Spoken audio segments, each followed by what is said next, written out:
All right. Well, I know you've been asked a lot about Connor this season, but what did you expect him to? How did you expect him to respond to his new role, and why do you think he's been able to handle it the way that he has? I expected that he would respond how he did, which is responded really well. I mean, he's put a lot of extra time in, off, away from practice to get his body better, and I think he's made great strides. And what I see in practice and games is he's got his swagger and his fight back. It's not about making shots. That's great, and everybody loves that. But I watched the other parts of what he does to impact the game and how he's flying around more now. Comparing him last year to this year, how he was just movement, change of direction, speed, those type of things, and that's what I wanted him to get back to, was being active and doing things other than shooting. And that's what we're encouraged about him last year early. The thing I saw in France, a year and a half ago, was him diving on the floor, getting an offensive rebound, just weighing 150 pounds or whatever he did at that time, and not afraid to mix it up. So you had to get back to that, and get your feet in the fire, and instead of just kind of hanging around the outside of it, really get involved with it and compete. And he's done that. Greg, you've talked about shot selection a lot, and specifically about three-pointers the last 4 games. The numbers have been down, specifically the last 3. Right. How much of that, in your mind, has been not good shots, not in rhythm in the offense, or is it also part of the long season your team is going to go through? Yeah, I think every team goes through it. Okay. I mean, I've watched other teams' numbers dip. Okay. But shot selection is a piece of that, time and score is a piece of that too. Playing through the post more gives you better threes. Okay. So it's not one specific thing. Okay. It's not one specific individual, but it's, and then it's being more holistic. It's not the right word, but offensively, really playing inside, playing outside, changing sides of the floor. And, if we can get to a third, fourth, fifth side, the shots we end up getting are typically better. Free throw numbers have gotten better. Yeah. We had a little dip. I thought they've gotten better. We didn't shoot it well at Rutgers, but we got there 22 times. But it's the quality. When you get, as I told the team the other day, you want your shooting percentage to go up, take better shots. Yeah. We're not, unveiling anything here super scientific. Just get good shots, and you take the good ones well enough. And we've taken some good ones and missed them. We had a great one. Max had a great one in the second half in transition at Rutgers. You have to take that shot every time you can get it. So, you're going to miss some shots. You're going to go through little ebbs and flows of a season. But I've always evaluated the quality versus the quantity. Is that one of the most important things to getting back to where you want to be, is the shot selection, or what would you say? It's a part of it. I think it's a part of it. And some of that sometimes bleeds into the other things, and you don't have great shot selection, or you're a little not as good defensively, or you turning the ball over more than we should. I mean, and our numbers haven't gotten astronomical. I mean, we're still averaging over the last 4 games 9 turnovers a game. It's too high for me, but I mean, holistically, Nebraska was way too many. And even the time of when they happened against Rutgers, 3 right out of the gate and 11 in the first half. How can we have 11 in the first half and only 1 in the second half? So those things of the time and what it leads to. The turnovers at Rutgers led to runouts and ones, and those type of things would fuel their fire. So it's not the only shot selection isn't the only thing, but it's a piece of what we need to get better. And at times we are better with it, and then we get off track. Same thing with the turnovers. Times we're really good with it, and then we get off track. So just keep working. Just keep working with it. Change some things that you need to change.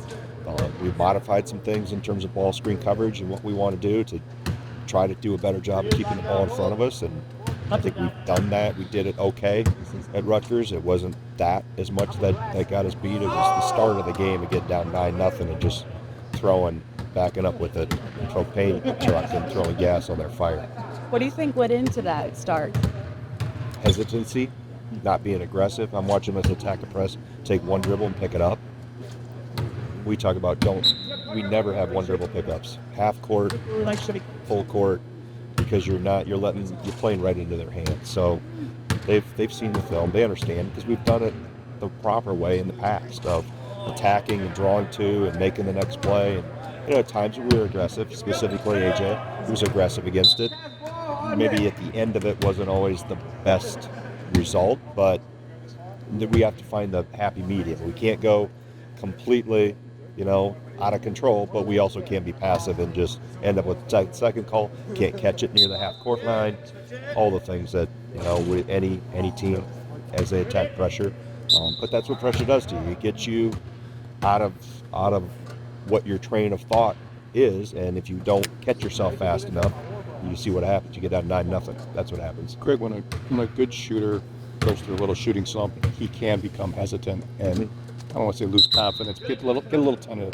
If a good team goes through a losing streak like you guys are, do you sense that some of your guys are getting tentative or pressing and maybe trying to do too much at times to get out of the rut, or not? I mean, that's probably a question probably for them individually. I mean, it's hard to. I've always said I should not have majored in education. Should have majored in psychology, because that is really where this has gone, and probably always has been. But I've encouraged them. Hey, be aggressive. You can't be hesitant. You can't. And there's still decision-making technique things, but that we have to get better at, and we have gotten better with it. But that's the challenge of over the course of a season. Can you stay? Because this group, as I've told them, they've played at a really high level. Yeah. It's not about if they can get there. They've been there. Now you got to stay there. And I think you watch most teams in the country, you see a little bit of this at certain times. Most teams in our league have gone through this, with the exception of Purdue. Everybody else has kind of had their moments where they've scuffled and stumbled a little bit. So you just stay the course and go back to what got you there. Aggressiveness, fundamentally sound, not trying to overcook things. They're going to reinvent the wheel. You mentioned being aggressive, but also not being out of control. But is it as simple as you'd rather have an aggressive mistake than a passive? Absolutely. Okay. Yeah. Because if you have aggressive mistake, there's a 50-50 chance a charge could be called a block. Okay. That's a dumb example, but I'd rather be more aggressive. It's a lot easier to dial back than it is to turn up. Great. Leadership is big too when you go through a stretch. I know you're not in the locker room, but from what you see on the court, are you getting what you need from this group? They've been very responsive and very resilient. I mean, it came back yesterday. You wouldn't have. I mean, you did know, but you wouldn't have. They responded. I thought they practiced really well yesterday. But until you fight your way out of it, I think our leadership has been good. But as I've told them, players play. We gotta go do it better. We'll get out of it. We'll get back. We had a bad week. I thought we played all right against Purdue. We liked a few possessions back here or there. A bad half against Nebraska. But, that's why that past week sucked. Yeah, and we got to play better. We play well. So, get back to playing well. Playing how we know we can play, how we have played. So that's the main thing. It's just continue to reinforce. Remember who we were and who we have been, and you've been that a lot more than what you've been the past week. So, do you have kind of you've laid out some of the things that have been struggles here the last 4 games or so. When you evaluate film, do you have a hierarchy or a list of this is my biggest concern? Turnovers is 1, defense is 2. Is it that simple? What impacts winning? I mean, that's the thing. What impacts winning? And turnovers and defense were talked about even when we were winning. Maybe not as much with you. You didn't come with all those questions. But they have been talked about. Like this, in time, this can hurt you. In certain situations, if you don't shoot it well, more turnovers hurt you. If you don't shoot it well, not getting the ball stopped and dribble penetration can come back to bite you. You can masquerade it because winning does that. It covers up, from the outside world. I saw a great quote the other day. It came from Bob Knight. Basketball is a game watched by millions and understood by few. So, again, when the millions are watching and we're winning, they don't see all the things that I see or our staff sees or any coach sees, that this is going to get you beat. It didn't today or it didn't that day, but eventually it's going to catch you if you have slippage in other areas or if you see a better opponent, whatever it may be. So understanding that, and they know I point to the scoreboard a lot and said, don't watch the scoreboard. Don't play to the scoreboard. Play to each possession has to be done well, because there'll be things when we're up 25, guys, this possession done wrong like this against a better team is going to burn you. And I just try to continue to teach through it and show them examples of it. But the same things. This isn't. We don't have anything new that is come into the game, so to speak. That's cost us that we have to be better at. So that's the challenge. Is to be better. Coach, you speak about the little things getting better and not necessarily the play. And the little things is what make good teams great. You don't want to go through a 4-game losing streak or no losing streak at all. But is this good for going into Big Ten play and into March Madness? Yeah, I think anytime you learn more through losing. I mean, it's not fun, or you learn more through adversity. That's I think any walk of life in any profession and any journey, you're gonna pick up more things because you're gonna really dial in and focus on what, as I just talked about. Hey, maybe we're doing some of the same things and getting away with it, and now we're not getting away with it because we went 10 for 23 from 3. Now we went 3 for 19, and those other things, the 3-point shooting and all that was masquerading what wasn't being done well. You can get away with turning the ball over 12 times if you go 10 for 22 from 3.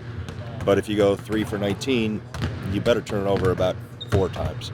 So just understanding how all those things play together and how the little things impact winning. And I think it's really little simple things that when you piece them all together, they add up to be, they impact, what side of the ledger you're on at the end of the day. What are you seeing from the Buckeyes right now?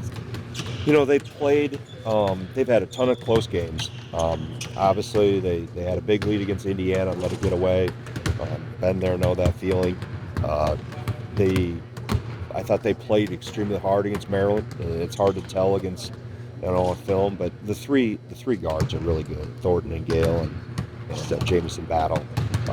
So, they have that trio is as good as I think any in our league, and when they really are good and on, and you let all 3 of them get going, they're really a handful. So they've probably gone through a longer stretch of what we felt here in the last week. So I think that's the same. We know Thornton is really good.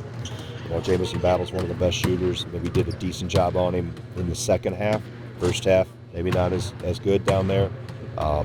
And then guys inside too. They're playing Devin Royal a little bit more, freshman, and obviously you got Akar and Key there too. Mahaffey is, I think, become more comfortable with his role, as kind of the glue guy, junkyard dog, so to speak. So we know it's a good team. I always said you got to throw out records because there's talent on every roster. You don't know who you're going to catch at what night. Are they in a groove? Are they out of groove? Is somebody hurt? Somebody sick? Understanding this league, there's no get well games. There aren't any. There used to be 15, 20 years ago. Not anymore. There's just too much parity. And that's for the whole sport. That's not our league specific. You look across most conferences, there's a lot of parity. And when you get in conference play, you know each other so well. Stuff that came easy in non-conference, you can't get. So with the scouting and the tendencies are pretty well known. So we'll have our hands full. Coach, what's John's status right now? Do you have an update on Kamari's potential target for return? On whose status, John? On John. Yeah, he started to practice a little bit today, and then I haven't talked to Brent yet to see. He jumped off and went with Brent. Kamari got the cast off last week, so we're looking at another 10 days approximately, I would say. I haven't been given a real date yet, but I knew there was a process as we went through this. So he's doing a lot of rehab right now. He's been in the weight room, doing all that stuff. So yes, 10 to 14 days, something plus or minus. I don't know. I can't give you the exact date because we don't have an exact date. What's the team's mentality right now? On these losing streaks, it seems like there's good vibes around the team, coaching, good leadership. So what are you seeing? Yeah, the guys, we're all coming together right now. Losing 4 straight, that doesn't happen very often. But, if it is going to happen to a team, this is the team, that is going to bounce back. We're going to come back hungrier than we were when we were winning. And so it kind of keeps us grounded at the same time. But I feel like this team really, really is ready to take this next step. Is it easy to kind of keep doubt from creeping in, especially after kind of the roller coaster you guys went through last year, because you guys were on such a high, and then to kind of have this streak? Is it hard to stay positive a streak like this? We know what we got in the locker room. We know what we got, on the staff, and in the entire program. We all know what we're capable of. So we're really not worried, about the future. We know we're going to be locked in and ready to go. So, I mean, the confidence really, is not shot at all. What do you think have been the biggest issues that you feel like this group needs to clean up to get back to that high level? Yeah, we just got to continue to play at that level consistently. We can't get too high, we can't get too low. So if we manage the highs and lows well, and continue to do what got us to that high point, then we'll be just fine. But is there like turnovers, defense? Like, do you have in your mind a few that stand out more than others? Yeah, we gotta continue to be efficient on offense, and then defensively we gotta put complete games together. How good has it felt to kind of get your stroke back and start seeing some more shots fall, especially as the season goes, but especially this most recent one? Yeah, I mean, it helps, but I mean, like I said, I know the work that I put in. I know what I have in my arsenal, and if minutes continue to be more, or if they drop back down, I'm not really too worried. But to see a couple shots going, it does help. All right, by the red. Coach Gard mentioned that you've really gotten, I think he said, some more swagger and it was bite or confidence back just recently, diving for loose balls, intensity on both ends. Just how intentional has that been for you kind of throughout this stretch, and how has it added not only to what you can do, but what this team can do as a whole? Yeah, making plays like that is what got me to this level. It's what made me who I am as a person, as a basketball player. And if I shy away from that, then I won't be a successful, good basketball player for me or for this team. And Wisconsin basketball is based around that. And so if I continue to do that and keep that swagger and keep that intensity, then it just helps everybody out. How was your relationship developed throughout this year with Coach Gard? Just joined. Yeah, the way that he's kind of pushed me has helped us a lot. I mean, just him being open, keeping me accountable is something that I've grown up with coaching my entire life. Every coach I've had has always been on me, and that's what's got me to this point. And so for him to be able to hold me accountable and for us to be able to do that with each other, it's helped me grow as a person and as a player. Did he say anything to you after this past game? Just to see, he said, working on other things besides shooting, and you showed that against Rutgers. Did he say anything to see that hard work pay off? Yeah, I mean, he loves to see that I'm still in the gym, despite, what happened at the beginning of the year with injuries, with time. He just knows that I'm always in the gym, I'm always working. And so he knows and tells me it's always on me to continue to do that. Is there a commonality in the slow starts? Michigan jumped on you a little bit early. Obviously Rutgers did. Even Nebraska at the beginning of the second half. Just the starts coming out of the locker room. Has there been a commonality in those type of games? Minnesota even in the second half. Do you see a thread of why other teams have sometimes had more jump than you guys do at the beginning of halves? Yeah, I mean, honestly, I'm not sure why it's been that way, but we do know that that's something we got to be able to start out hot and play ourselves and play the right way straight from the get-go, first and second half. We've noticed it, at the beginning of both, beginning of games and coming out of the locker room at halftime. And if we're able to lock in and get things going right away, we see what we can do throughout the rest of the game. So we just got to be able to start the right way. How much do you think not having John and Kamari have impacted, the success of this team? Yeah, I mean, John and Kamari are huge energy boosters. They'll do whatever it takes to win. They're extremely unselfish, and that's huge for us. And even when they're not playing, they're still helping us out, talking to us. But I mean, having their energy, coming in off the bench is missed. But guys are going to be able to step up and will. And I'm excited for them to come back wherever that is. As a leader of this team, what's been your message? Is it hard to keep saying the same thing, or? I mean, you don't want to switch things up too much, but there's definitely things we got to work on. But I think at the end of the day, it's just being positive, being able to lean on your teammates when something goes wrong, not necessarily getting on each other, pointing fingers. And I think we've done a pretty good job of that, and we just got to get out of this little funk we're in. Has your leadership been tested, Tyler, over this stretch? Compared, I mean, everything's easier when you're winning. Are you tested more as a leader now over the last 12, 13 days? I mean, yeah, I feel like you're always trying to get better, whether that's a person, whether that's leadership, whether that's a basketball player. And so, yeah, there's definitely been some ups and downs through this stretch. And yeah, I've been tested, but it's just showing up every day, travel wood, carry water, and being the guy that all the team can look up to. So, Tyler, what do you think about the way Connor has responded to his change in role, and why do you think it has sent him into a kind of season-long funk? I mean, yeah, I feel like he's done a great job of buying in, really buying into the team. I mean, I think that's something great that this team has, where we want the team to win. He's done a great job of getting in the gym, putting in extra shots, getting his confidence back. once he kind of got that new role. But being able to find other ways other than scoring, he's been able to get a few steals, get his hands on some balls, get some rebounds. So that's what I'm really most impressed with him. Tyler, for the past 4 years, it seemed like Wisconsin go through a little losing streak between January and February. Is that more just due to a long season, non-conference scheduled season, and then just Big Ten play picking up? Would you stick about that? Yeah, I mean, it could be a whole lot of things. It could be school just starting. It could be the long 3 out of 4 games on a road trip. It could really be anything. It could just be the dog days of it. I mean, we played 20 games. We're on 14 or something now, 15. But yeah, I mean, that's no excuse. We got to show up. We know it's going to be long, especially in my shoes. I've been here for 5 years now. But yeah, this is that time where you kind of hit that lull. But we gotta bust through it and find a way to play joyful out there, play together, and win some games. I was going to ask about that. I asked Greg if he thought that maybe some guys were pressing a little bit. He said it's a better question for the players. Can you sense that as the losses mount, guys maybe trying to do too much of it? I mean, yeah, it's never fun when you're losing games. So you're not as free flowing. Your shot might not feel as good. You might get an open shot and be, I need to make this one. But I mean, at the end of the day, each person's a little different. So we got to figure out what works for them and what gets them ready to go for the games. What do you think of the biggest issues that have popped up here the last 4 games in your mind, and how feasible do you think they are? I mean, I feel like the teams that we've been playing, they're kind of on the ropes. We played Nebraska, Michigan, Rutgers. They're hungry. They want to win these games, and we just didn't come out with the spark ready to go. And we played that tough Purdue team, and we were right there. But I think we just got to be ready to go from the jump. Come into those games knowing that these teams are hungry, knowing that it's do or die. Like, they want to make the tournament too. They don't want their season to end badly. So coming out, punching them first instead the other way around. What did you guys learn from Ohio State the first time around? Kind of what do you expected? Need to get back on a new winning streak against them and stuff.